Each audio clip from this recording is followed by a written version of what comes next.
Hey guys, Billy Davison here with Davison Pressure Washing Painting right here in Hammond, Louisiana. I want to talk about buffer tanks, the pros and cons.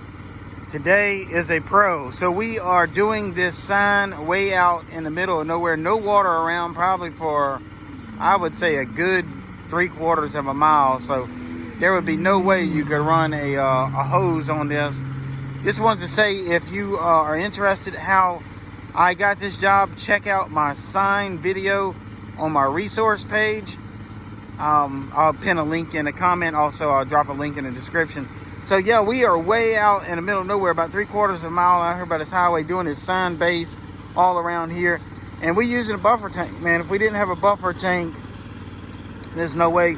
Maybe we could have come through some bleach on it and then killed all the flowers too. But so we just washed it with some water, and the sign base and stuff we kind of scrub with a soft wash brush and dress it up real nice and be done with it. But so guys, if y'all are still contemplating on if you should go with a buffer tank, obviously you got to have a machine that'll pull out of a buffer tank, or either rig up a little 12-volt pump to pressurize it. You know, if you can do it, do it. You know, if you got something to pull it with, you got something to store it with, store that, you know, because people like to steal trailers. So but otherwise, you can start taking some of these little jobs for businesses, HOAs and stuff, where especially some of these front of these neighborhoods where you got these giant wall areas and no water within 700 or 800 feet. You just can't run water hoses that far. It's just not gonna work. But if you got that buffer tank and a machine that will pull out of that buffer tank, then you start taking these jobs. In addition to that, these jobs can build up on each other.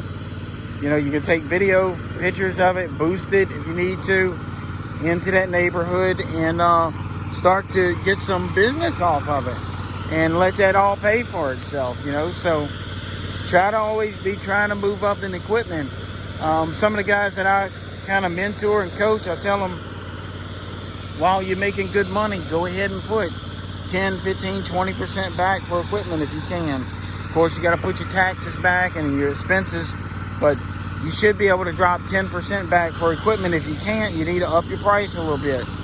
You need to be working towards that. And we got our other truck back there too, just for headlights. But think about that. You know, if you're working so cheap you can't afford to put money back for equipment, you need to think about getting those prices up so you can get better equipment. You know, just be better off altogether.